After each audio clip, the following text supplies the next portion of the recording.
स्वागत है दोस्तों, देश की आवाज़ चैनल में आपका स्वागत है।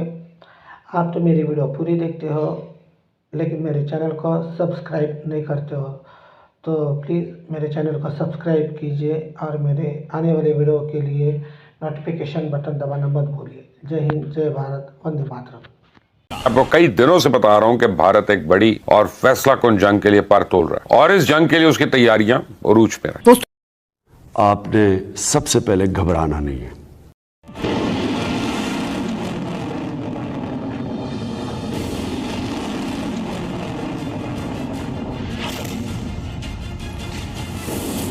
क्या वो वक्त आ गया है जब हिंदुस्तान को कोई रोक नहीं पाएगा?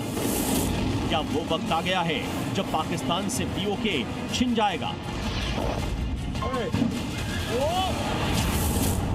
क्या वो वक्त आ गया है जब चीन भी जिन्ना लैंड को बचा नहीं पाएगा? हाइपरसोनिक टेक्नोलॉजी उन्होंने डेवलप कर ली है।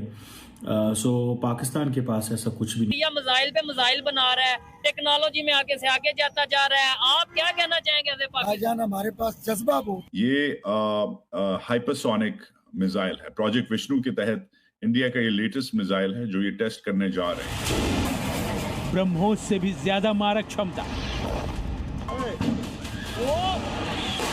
अग्नि से भी तेज, आकाश से भी ज्यादा घातक। बैलिस्टिक मिसाइल और दूसरा cruise missile, surface to air missile, even के एंटी टैंक गाइडेड मिसाइल्स भी हैं, एंटी शिप मिसाइल्स भी हैं, एंटी सैटेलाइट मिसाइल्स भी भारत के पास हैं, फिर टेक्टिकल मिसाइल भी हैं। हाइपरसोनिक टेक्नोलॉजी उन्होंने डेवलप कर ली है। सो पाकिस्तान के पास ऐसा कुछ भी नहीं है। अगर आप ऑपरेशन सिंदूर पार्ट 2 होता है और वो 8 से 10 दिन तक जाता है तो तैयार रहें कि 15-16 बिलियन डॉलर लगना है आपका मिनिमम, क्योंकि उससे इंटेंसिटी ज्यादा हो जाएगी। और इसके साथ इसको ब्रह्मोस का बिग डैडी कहा जा रहा है। वो हम टेस्ट करने का प्लान कर रहे थे लेकिन अब रिपोर्ट्स आ रहे हैं कि हमने इसे टेस्ट कर दिया है।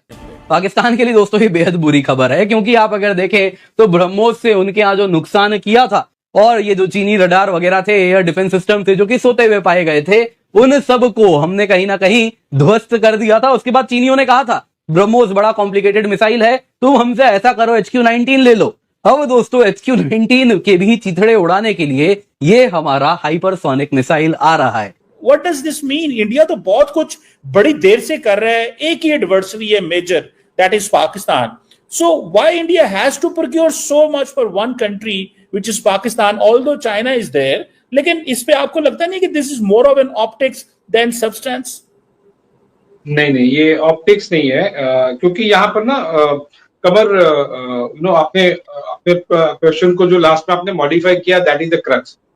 प्रिपरेशन केवल पाकिस्तान को लेके हो रही है ऐसा नहीं है। प्राइमरीली प्रिपरेशन चाइना को लेकर हो रही है और इंडिया में ये फीलिंग हमेशा से रही है कि पाकिस्तान और China two front war situation create कर सकते हैं इंडिया के लिए। सो ये प्रैक्टिस में भी दिखा है हमें। पहले इसकी कुछ ट्रेलर्स दिखे थे इसके पहले वाली वॉर्स में। अब उस चीज का लेके जो deputy chief lieutenant general Rahul Singh ने आर्मी के कहा कि कैसे चाइना डायरेक्टली सर्विलेंस या फिर इनपुट्स प्रोवाइड कर रहा था पाकिस्तानी आर्म फोर्सेस को। सो प्रिपरेशन इतने बड़े अमाउंट के एक्विजिशन और प्रोक्योरमेंट को लेकर, it is more to do with China. It's like this, if we prepare for China okay in terms of आप डेटरेंस कह सकते हैं, आप वॉर प्रिपेयर्डनेस कह सकते हैं। If we prepare for China, then preparation for Pakistan will default happen, right? इसी तरह से ये बड़े नंबर्स किए जा रहे हैं। दूसरी चीज आप देखिए, ऐसा नहीं है कि ब्लैंकेट आर्म्स खरीदे जाए हैं, ये मैसेजिंग की जा रही है। No, so there is a method to this. The method is, आप लार्जली प्रोक्योरमेंट देखिए तो आप इंडियन कंपनीज या इंडियन जॉइंट वेंचर्स को लेकर ही फोकस किया जा रहा है, सो दैट इस प्रोक्योरमेंट को लेकर एक पूरी इंडिया की जो इकोनॉमी, अभी India fastest growing major economy है पूरे वर्ल्ड में पिछले कई सालों से, तो उस इकोनॉमी को लेकर और भी पुश मिले। अब क्या ये इकोनॉमी केवल जहाज और टैंक्स खरीद के आएंगे? नहीं, उसका आंसर आप ही के क्वेश्चन में है कि India has been the biggest importer of defence equipments for decades. अब वो बाहर से मतलब लेना तो पड़ता ही है, आप लेने आपकी वॉर प्रिपेयर्डनेस, टेक्नोलॉजी बदल रही है, एडवर्सरीज बदल रही है। और ध्यान रखिए कि इंडिया अब टॉप 4 इकोनॉमी में है, और बहुत ही जल्दी 2 सालों के अंदर में हम टॉप 3 इकोनॉमी बनने जा रहे हैं। तो यूएस और चाइना के बाद अगले 2-2.5 सालों में, 3 सालों में maximum the third largest economy will be India. जब किसी भी कंट्री की इकोनॉमी बढ़ती है, उसे प्रोटेक्ट करने के लिए उस प्रपोर्शन में उसका जो डिफेंस और आर्म फोर्सेस होती हैं वो भी बढ़नी डिफॉल्ट जरूरी हो जाती है।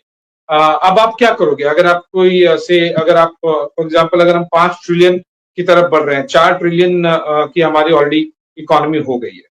अब आप 4 ट्रिलियन की इकोनॉमी को प्रोटेक्ट करने के लिए आप क्या can you afford to have a 20th largest force in the world? No.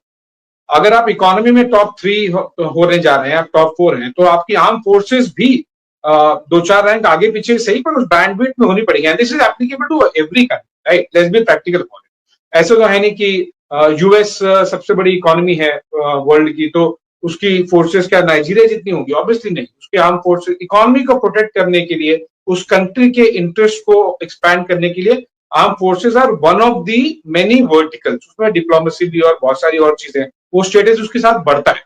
आपको सारी चीजों में इन्वेस्ट करना होता है। सो द मेथड इज कि इंडियन कंपनीज की तरफ वो डाइवर्ट किया जाए। ऑपरेशन सिंदूर की मार से पाकिस्तान अभी तक उबर नहीं पाया कि पाकिस्तान को एक और झटका लगा। पाकिस्तान को इस बात का खौफ कि भारत किसी भी वक्त हाइपरसोनिक मिसाइल के टेस्ट कर सकता है, और ऐसी मिसाइल यानी जिसे पाकिस्तान में मौजूद चीन का कोई रडार पकड़ नहीं पाएगा। सोचिए जरा, चीन पाकिस्तान को अब तक भारत की ब्रह्मोस मिसाइल का तोड़ नहीं मिल पाया। भारत की हाइपरसोनिक मिसाइल से वो कैसे आपने सबसे पहले घबराना नहीं है।